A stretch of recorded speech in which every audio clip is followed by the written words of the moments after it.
Okay, members, if you'll please come on into the chamber and find you a nice place to settle down.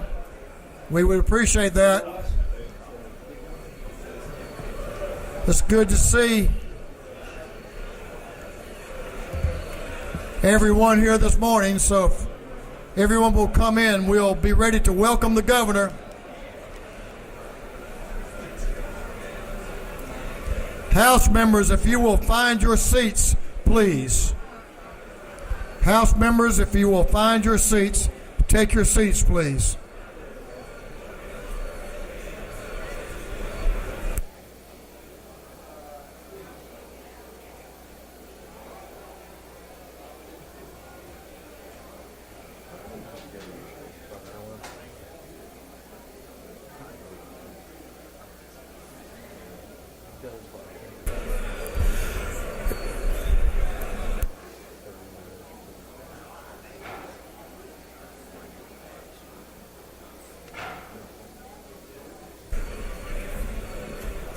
Members, please take your seats.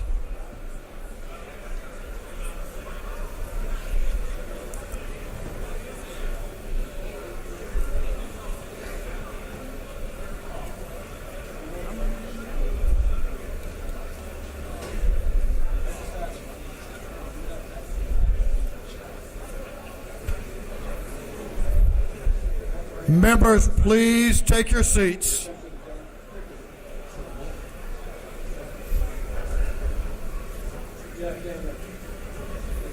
Well, it is my great honor this morning to welcome everyone here to this House chamber for the state of the state. But a special honor for me is to welcome a gentleman who's become a dear friend and colleague over the years that we've worked together, especially very closely the last couple of years, to make sure that we're doing our very best for the people of Georgia. The Lieutenant Governor of this state works very diligently under this gold dome on a continuous basis to make sure we continue to make Georgia the very best place it can be made. And I thank you, Lieutenant Governor. But what I especially want to thank you for is a South Georgian. I want to thank you for your interest and your concern and your engagement with the people that suffered the generational damage from Hurricane Helene.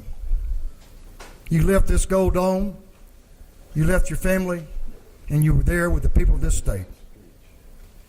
As Speaker, I want to thank you, but as a Georgian and a friend, I just want to tell you how much that means to me, how much that means to the people of Georgia. The Lieutenant Governor of this state, the Honorable Burt Jones. Thank you, man. Appreciate that. Thank you. Thank you. Thank you.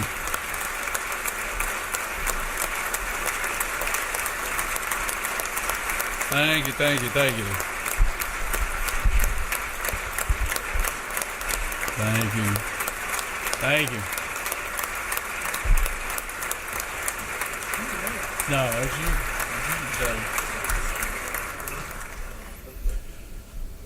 Speaker, I greatly appreciate that. I never expected such a warm welcome from the House here today. But it is a pleasure to be here, and thank you, Mr. Speaker, for that warm introduction.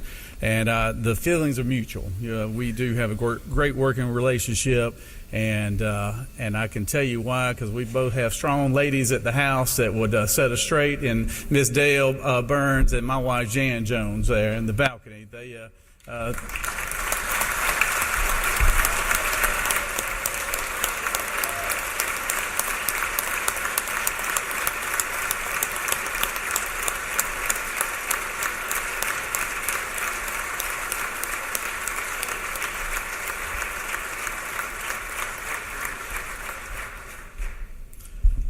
And we look forward to a great session this year. We have been very fortunate to have a great working relationship the last 2 years, and starting our third year, mine in Lieutenant Governor's role and Speaker in his new role as Speaker. It still feels new, doesn't it, Speaker? Yeah. And I hope that this next biennial will be as successful as the last two. But we are here today, members of the General Assembly, for a joint session.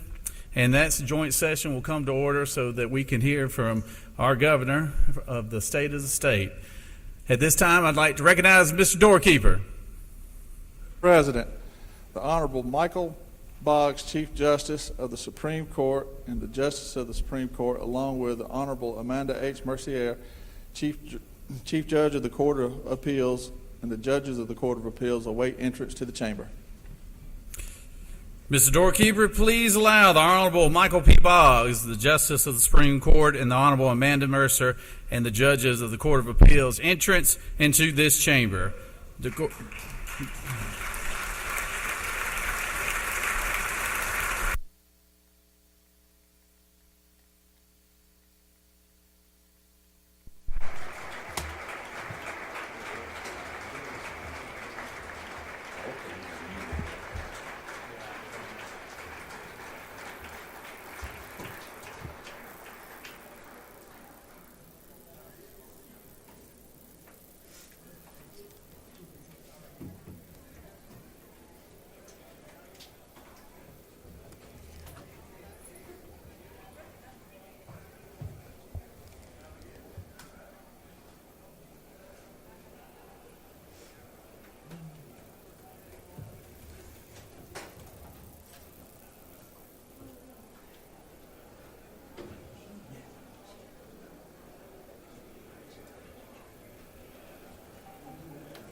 If all members will take their seats.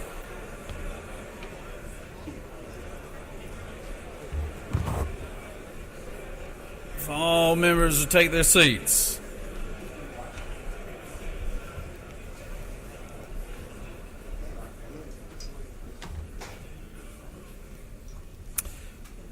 I'll ask the clerk to read a resolution. House Resolution 4 by Representative Estration to the 104th, a resolution calling a joint session of the House of Representatives and the Senate for the purposes of hearing a message from the governor, inviting the justices of the Supreme Court of the judge and the judges of the Court of Appeals to be present at the joint session and for other purposes. Recognize Mr. Doorkeeper.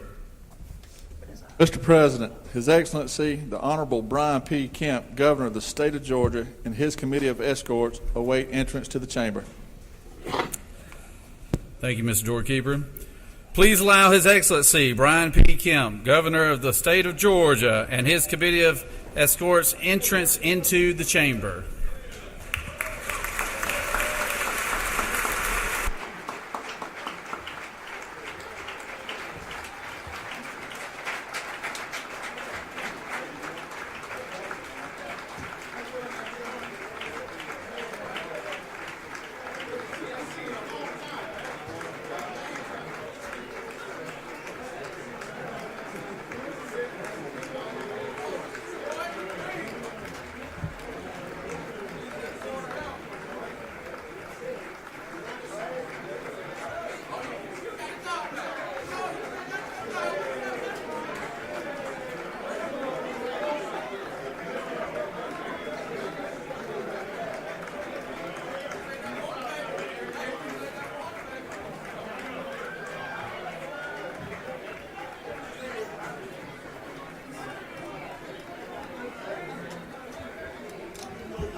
It is a great pleasure to have Governor Kemp here today for this joint session.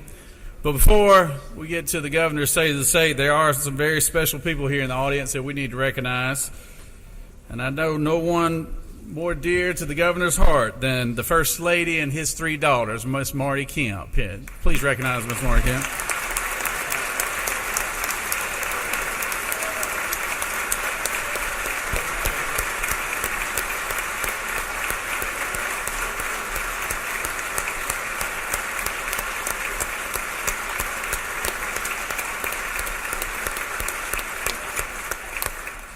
We also like to welcome the governor's mother is here today.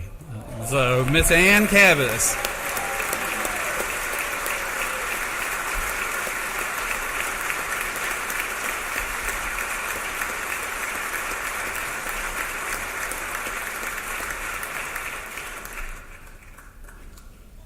Also joining us today is his sister and her husband, Miss Julie Reef and Mr. Rocky Reef. Please welcome them today.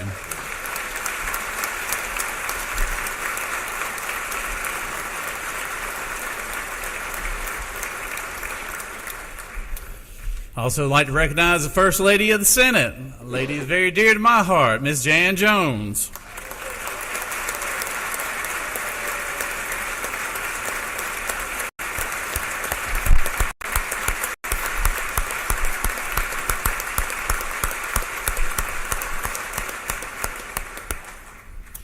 Also have a former House member here today who I like to call Father. Mr. Bill Jones is here today as well.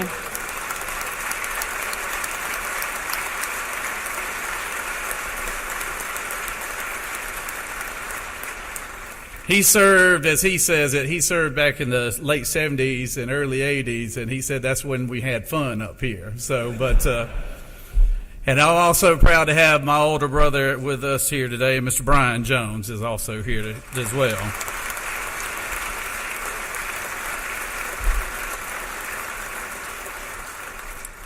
Obviously, Speaker Burns, I take great pleasure in getting to introduce your lovely wife, Miss Dale Burns, here today.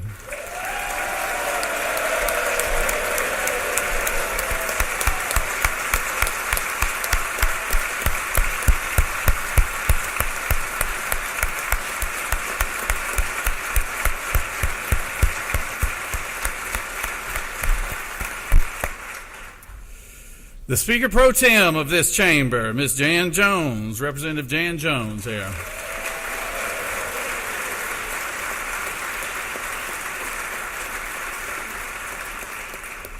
And our fine Pro Tem, the man from Macon, Georgia, Mr. Senator John F. Kennedy, here today.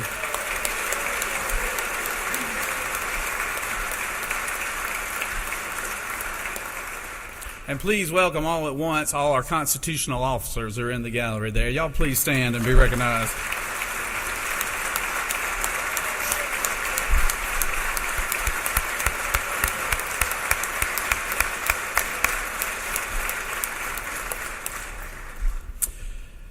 I want to thank Governor Kemp for his steadfast leadership these last 6 years. Governor Kemp has created economic growth beyond our imagination, and he's done it from Brunswick to Blue Ridge, from Augusta to Columbus. He is somebody who works tirelessly for the good people of the state of Georgia, and he is somebody that I've been proud to work with, not just in my time in the state senate, but starting my third year as lieutenant governor. Governor Kemp has always put Georgians first, whether it's in economic growth, whether it's in access to health care, or whether it's been in our educational system, both K through 12 and our higher education.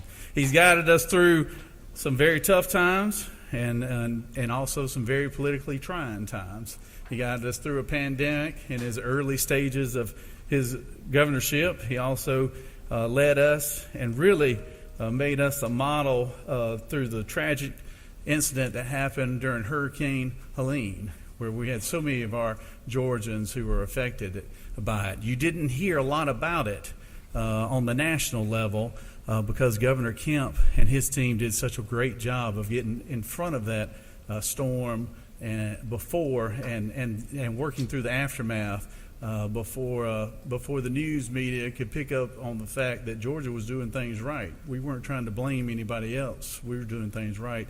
And he's still going to do more for those citizens of those communities that have been so affected by that.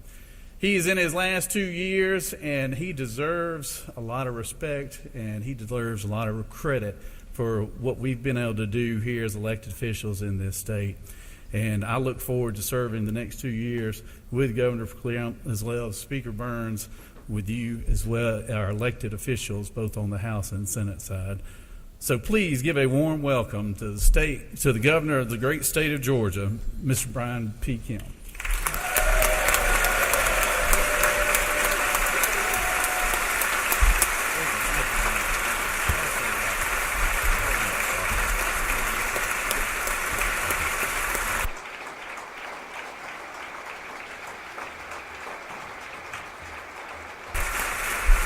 Thank y'all so much.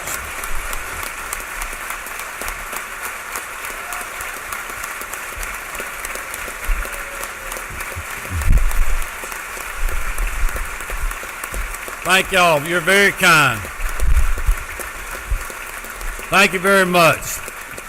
Thank you, Lieutenant Governor Jones, Speaker Burns, President Pro Tem Kennedy, Speaker Pro Tem Jones, members of the General Assembly, my fellow constitutional officers, members of the Public Service Commission, Mayor Dickens, members of the Judiciary, members of the Consular Corps, and my fellow Georgians.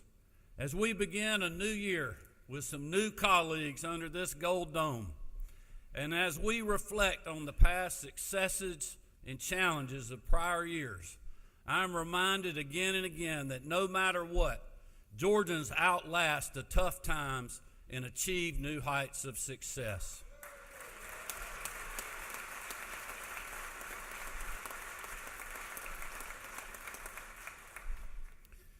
In just the 6 years since I've taken office, we have faced the trials of COVID-19, a major recession as a result of that unprecedented pandemic, the effects of 11 hurricanes, some of them causing historic generational damage, over 200 tornadoes that caused direct injuries, and a summer of unrest and various threats to public safety, some of which are ongoing, and other challenges that required and received the very best of our people.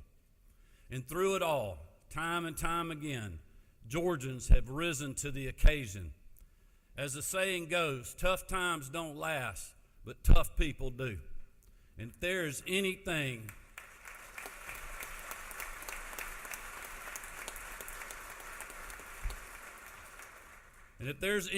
that I've learned in the 6 years that I've been honored to serve as your governor, it's that hardworking Georgians are not only tough, they're also generous, proud, and love our great state, because that is who we are. And that is why the state of our state is not only strong, it is resilient.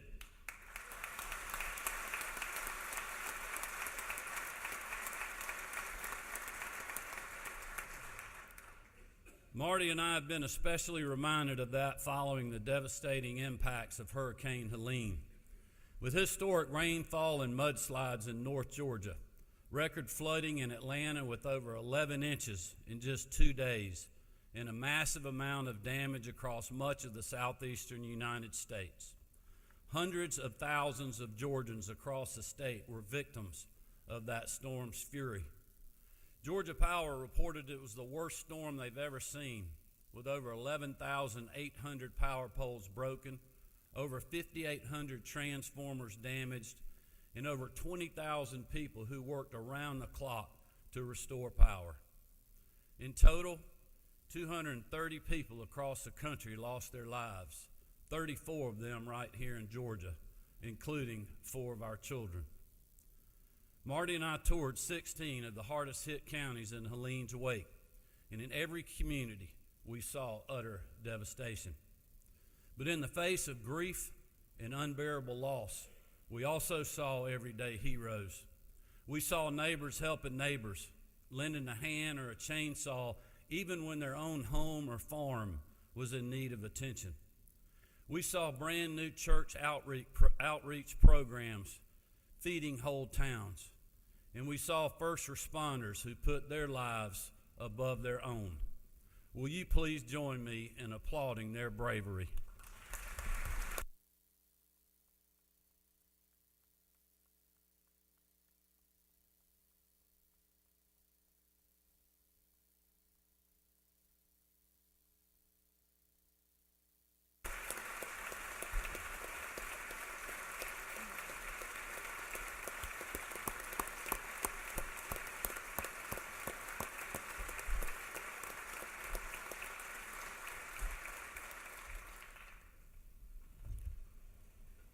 Courageous men and women like them had to cut people out of their homes and sadly had to recover the bodies of those killed by this storm. The heartbreaking loss of these lives is made even worse by the loss of livelihoods, especially for our farmers and timber growers who have endured over $5.5 billion worth of damage. As you know, our farmers needed relief quickly and efficiently. And that's why we repurposed $100 million to the Georgia Development Authority last November to provide direct financial support for our farmers and timber producers. It's also why, along with our congressional delegation, Lieutenant Governor Jones, Speaker Burns, Commissioner Harper, many of you, and many others, urged the U.S. Congress and the Biden administration to fast-track block grants to our state. I want to extend my deepest gratitude to every member of Georgia's congressional delegation, both Republicans and Democrats, who voted to support that legislation. I also want to thank both President Biden and President-elect Trump for their support of the disaster relief package as well. Our people will receive the aid they desperately need and deserve, and for that, I am grateful. But rest assured, the elected leaders under this Gold Dome will stand with them for as long as necessary to make sure every Georgian can recover and come back stronger than before.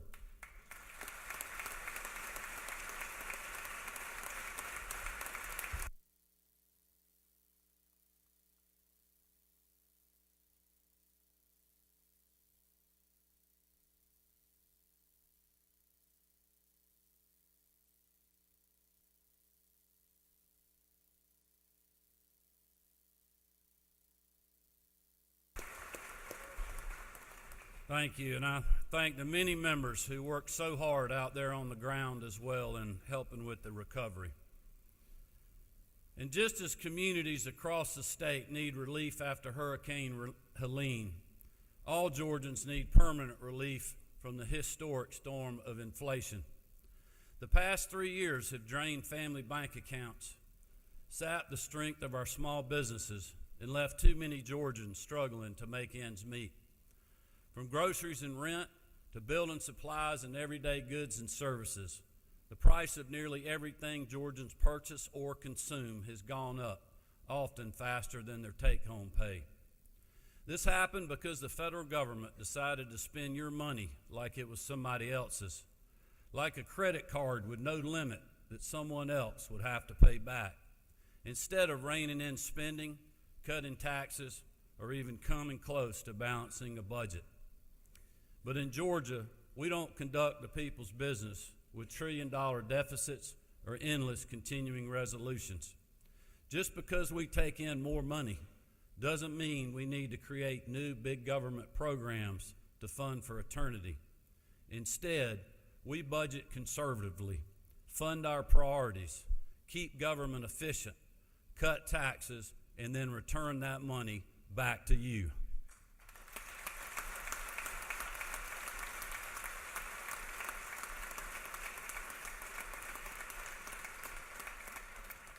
Between multiple tax rebates, multiple suspensions of the state gas tax over the past 2 years, the homeowner tax relief grant you passed last year, and the largest state income tax cut in history that the members seated here helped us accelerate, we've committed to saving Georgia taxpayers over $7.6 billion.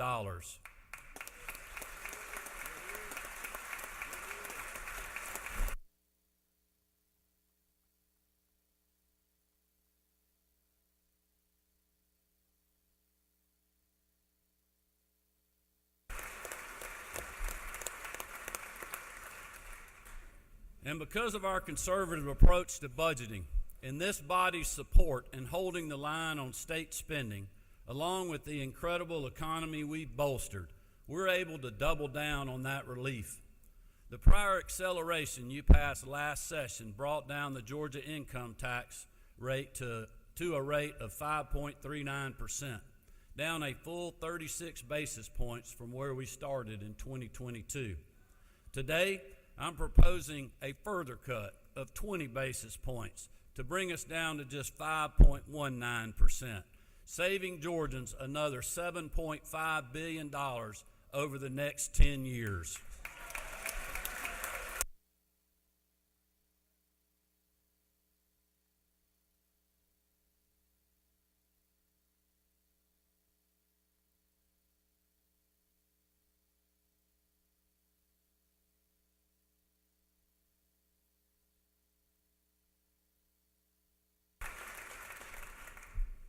Because at the end of the day, that's your money, not the government's.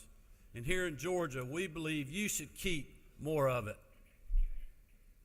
Our conservative budgeting and balanced approach to taxes and spending are just some of the reasons that we've been named the top state for business for 11 years in a row, which is absolutely unprecedented. Like you, I am proud of that distinction, because businesses, both large and small, and everything in between, are the lifeblood of our economy. When your community can attract an automotive supplier that creates 30 new jobs, or help an existing tissue and paper manufacturer expand its operations by over 100 jobs, those are real lives and real families that are impacted. Those are hard-working Georgians who now have a chance to start a career, provide for their loved one, and build a better future. Georgia's success in attracting good-paying jobs and investments is widely known. Since I took office, together, we have attracted over 193,000 new private sector jobs and over $90 billion in investment. And the majority of those jobs and investments are going to rural areas. And those numbers just cover projects where the state was involved. They don't include all the organic growth underway throughout our entire state.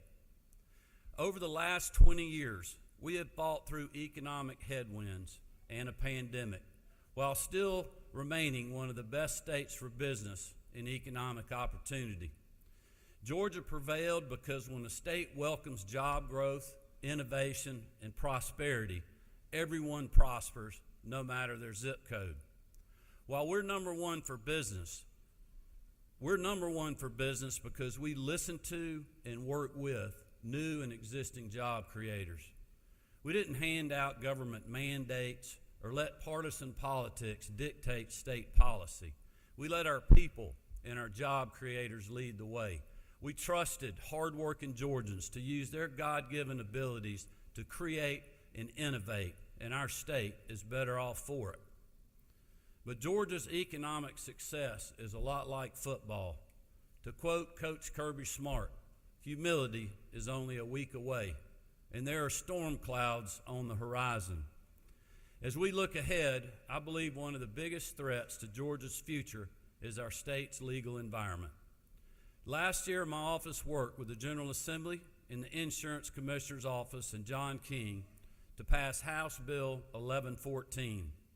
This legislation allowed Commissioner King to gather data and information on Georgia's insurance industry, identify reforms that could be made to stabilize insurance costs, expand choices for consumers when they need coverage, and prevent more insurance carriers from leaving Georgia altogether.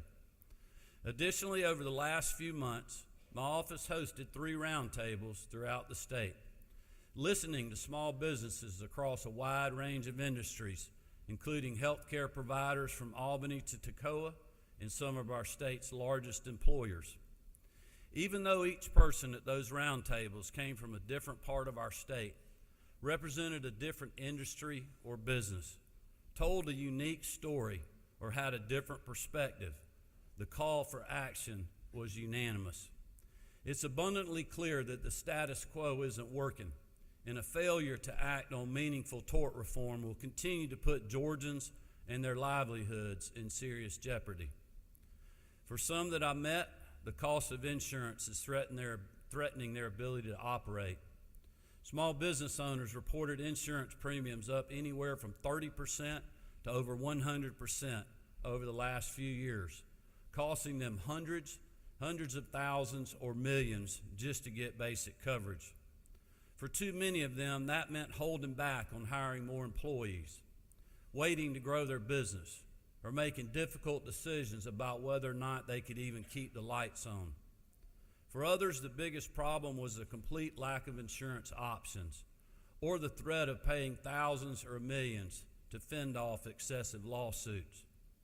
At the end of the day, the increased cost of doing business is simply passed on to the consumer, hard-working Georgians who are already struggling to make ends meet. As a small business owner for over 35 years, I know that if you can't get insurance, you can't run a business and you can't pay your employees. And nobody can afford to spend years and millions in a courtroom battling to keep the doors open in their small business. It's unsustainable and it's widespread. At our first roundtable, we spoke to the leaders of a child care company with multiple locations in metro Atlanta. They have experienced a 100% increase in insurance costs since just 2018. We heard from a South Georgia grocer who lost coverage completely after frivolous lawsuits were filed.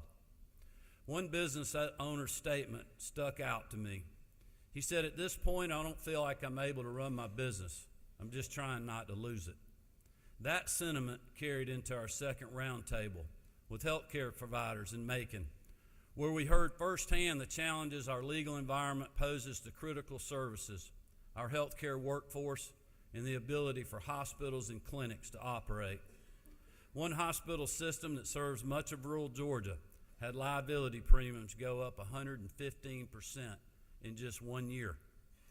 Another hospital in northwest Georgia actually had their premiums decrease 13% from 2022 to 2024, but only because the facility closed their labor and delivery unit in 2021. This was due to workforce challenges and soaring liability insurance costs.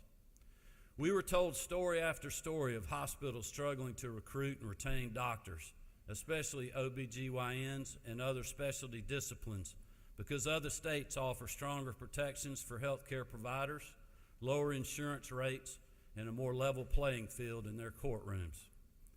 And we've heard from multiple doctors who wondered how much longer they're going to be able to practice for fear of being targeted by baseless or excessive lawsuits. These stories highlight a legal environment that leads to fewer options for Georgians seeking care, higher cost, and ultimately worse health outcomes for our people. At the third roundtable, some of Georgia's favorite brands and biggest job creators shared the challenges confronting their businesses and employees. The roundtable was hosted by Waffle House, and I think everyone here will agree that no matter your politics, there's nothing more Georgian than ordering hash browns smothered and covered from one of their 440 locations across our state.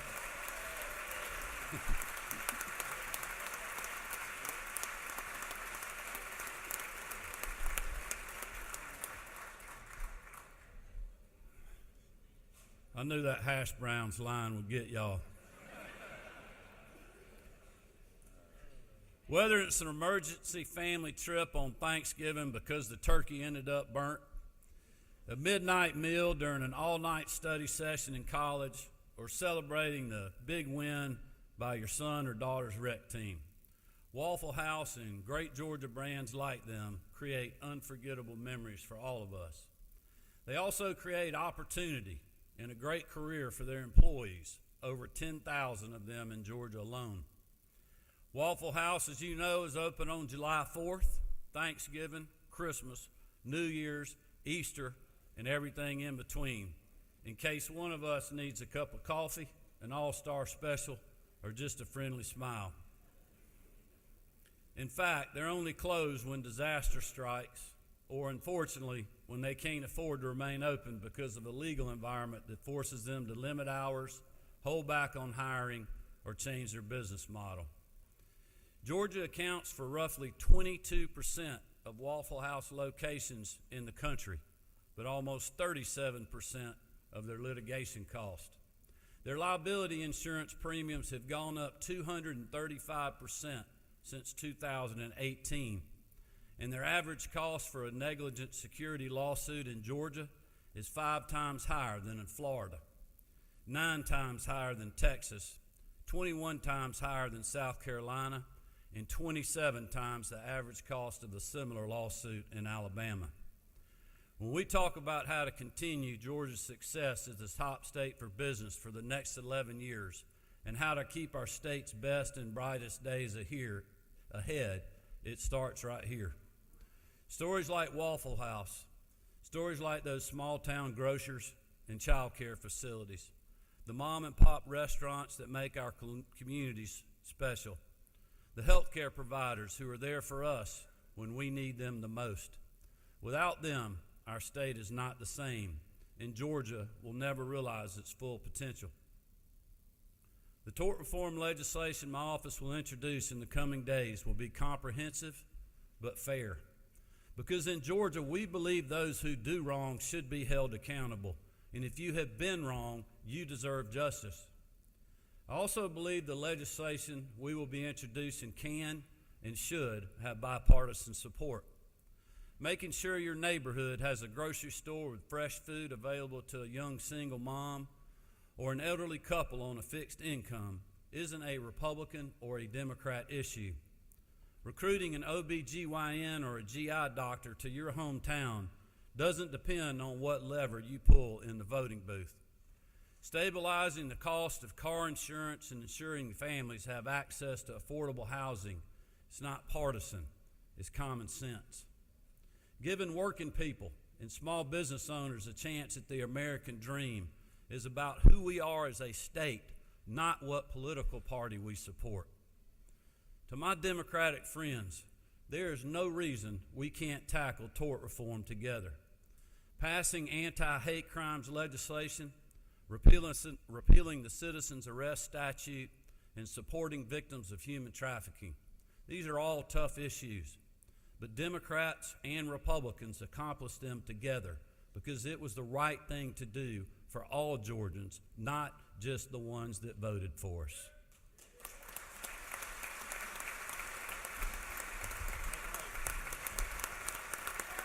Lay that out perfect.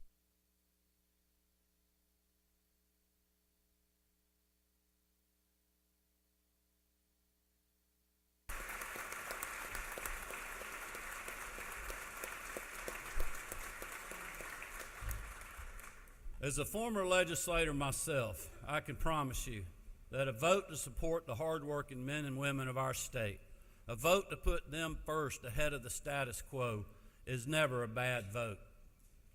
But I know this issue is complicated and will not be easy to fix. There are many different stakeholders with competing ideas about how to move forward. However, doing nothing is no longer an option. We will do what is right by the people of our state.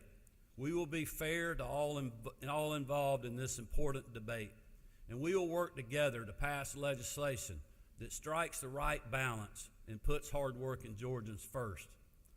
But also want to be very clear. There's always room for compromise, but there will be no room for excuses, half measures, or failure. Whether it is this legislative session or perhaps a second one later this year, we will achieve meaningful, impactful tort reform.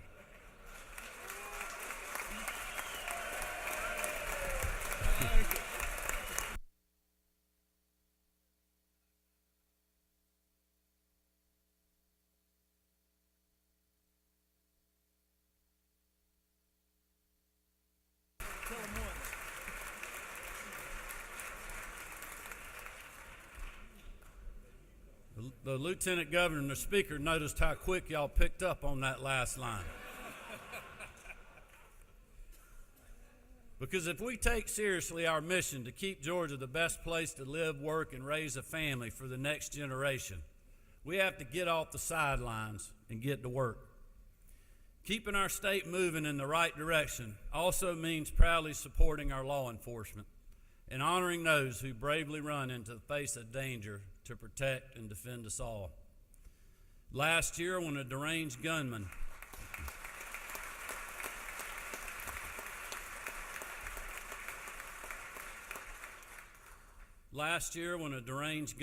attacked one of our schools, a place that should be safe for everyone, 2 on-site officers confronted and arrested him within 2 minutes, while numerous local and state law enforcement rushed to the scene, including Sheriff Judge Smith. Those 2 school resource officers saved many lives at Appalachia High School on that horrific day and have more than earned our gratitude. Sergeant Chase Boyd, Deputy Brandon King, and Sheriff Smith are here with us today. I'd like to ask them to stand and let us thank them and their colleagues for their heroic efforts.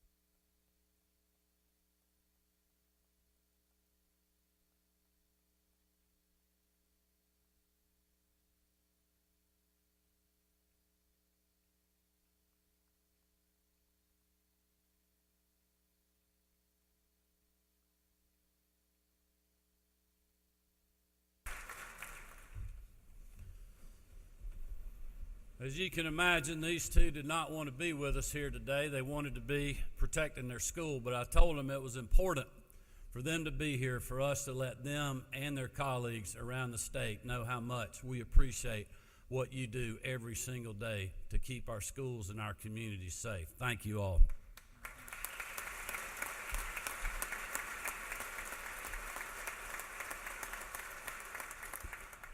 I also want to thank those members of the legislature who were here in 2019 and 2023, who supported 2 rounds of funding for direct campus security grants to every school in Georgia. And last year, with the support of Lieutenant Governor Jones and Speaker Burns, and you all, the members of the General Assembly, we made yearly funding to strengthen school safety a permanent part of our base budgets. In total, we have allocated $294 million for campus safety so far, and my budget proposal includes a further $159 million for that purpose.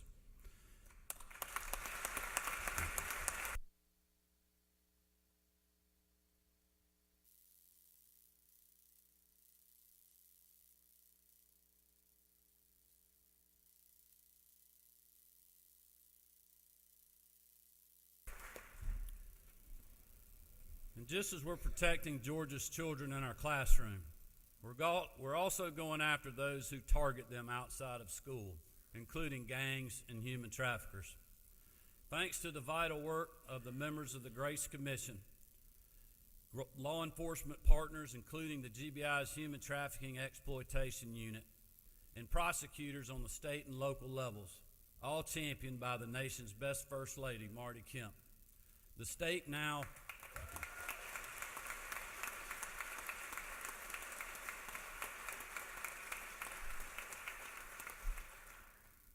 has now investigated over 330 human trafficking cases, convicted 49 human traffickers, and saved roughly 200 lives.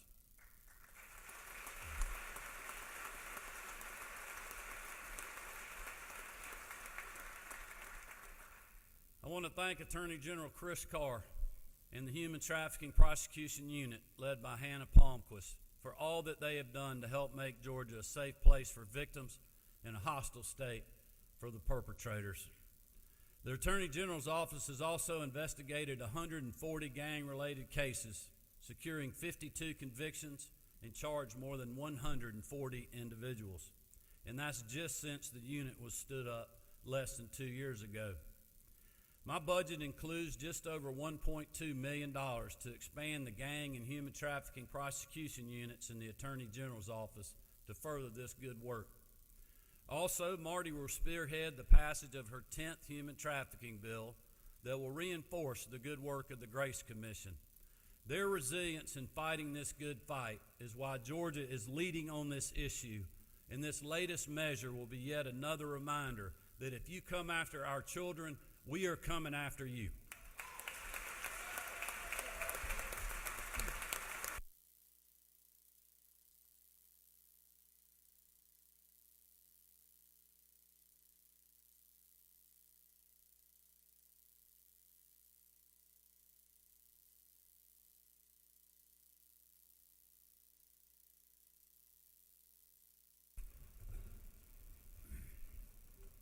Just as Marty has been instrumental in going after those who threaten our children and making Georgia a safe place for those seeking to rebuild their lives, she has also been a tireless champion for mental health services.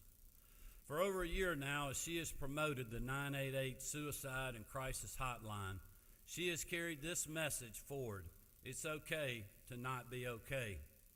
And as a result, more and more Georgians are finding the support they need to stay resilient in the face of difficulty. Last year, you put more funding toward behavioral and mental health needs than ever before, over $1.6 billion.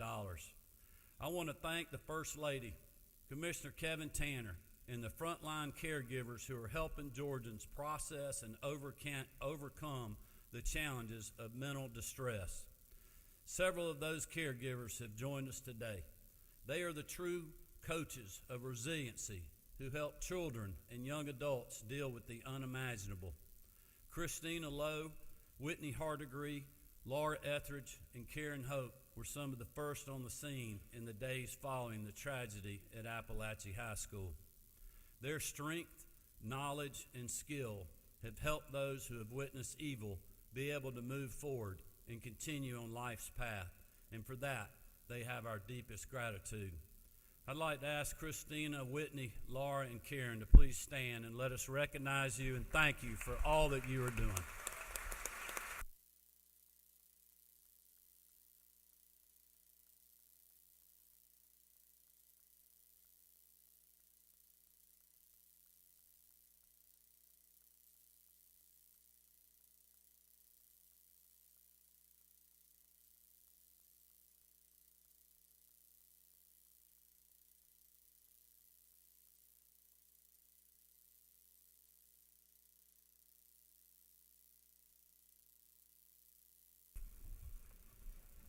We know that your work is not complete and there's a long road ahead, but we are grateful for what you and the Sheriff's Department are doing to continue to support the great community in Barrow County.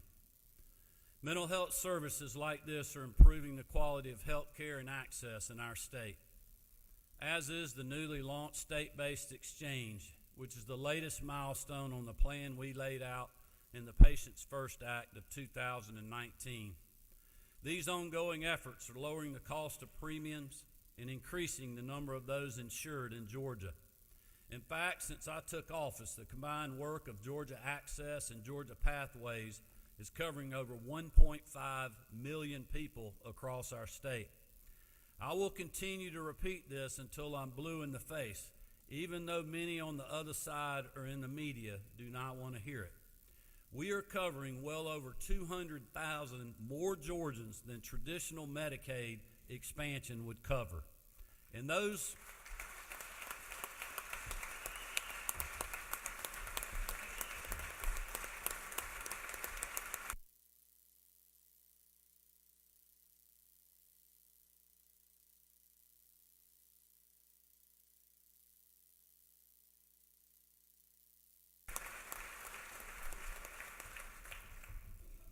And it's important to remember, those Georgians are on better plans that deliver better coverage and lead to better health outcomes for them and their families.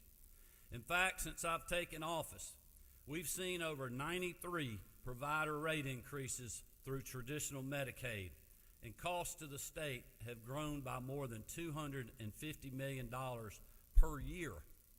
So when you hear someone say that fully expanding traditional Medicaid is fiscally responsible, know that they are selling you a bill of goods, because the numbers simply don't match the rhetoric. In total, Georgia spends over $4.2 billion for Medicaid in our state, and there are those who say the program only needs more money to succeed. Well, I respectfully disagree. With the new administration coming to Washington, I'm looking forward to furthering our innovative approach to health care access, which is making Georgia a leader in this field. And as I announced yesterday alongside Lieutenant Governor Jones and Speaker Burns, we're making it even easier to sign up for the Georgia Pathways program that helps Georgians start a rewarding career, get a degree, attain real-world skills, and ultimately receive better health care coverage.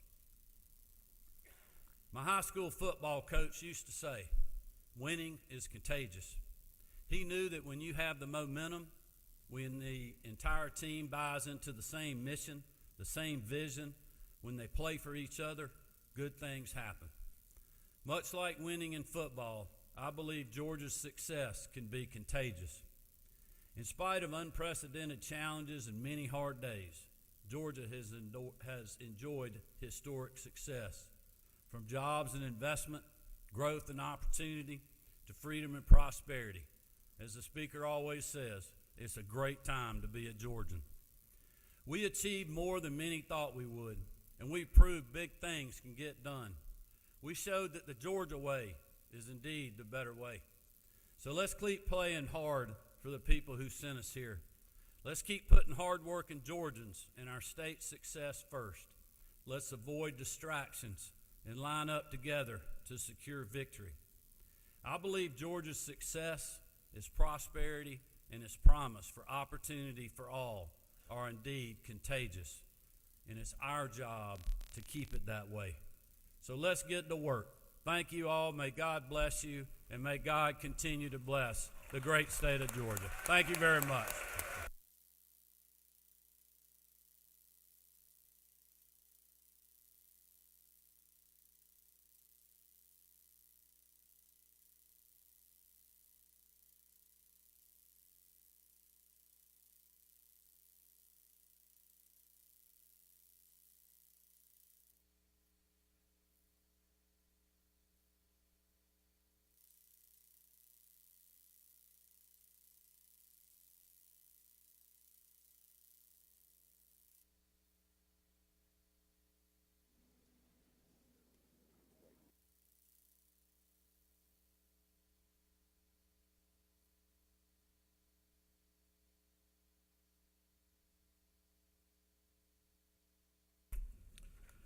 Thank you, Governor. Appreciate you and appreciate that message, and we appreciate everyone being here today and joining us, and we look forward for a great next 2 years and look forward to another one session, right, this year, right? I heard that. Recognize the Senate Pro Tem for a motion. Mr. President, I move that this joint session of the Senate and House of Representatives be dissolved. The Pro Tem has moved. All those in favor of his motion signify by saying aye. All those opposed, same sign. The ayes clearly have it. Y'all have a wonderful day. We adjourn.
He's able to tweet. Do we know if he's been booked? I just talked to you once. You got the mic? You got the mic? No, it's right there. Hey, come on,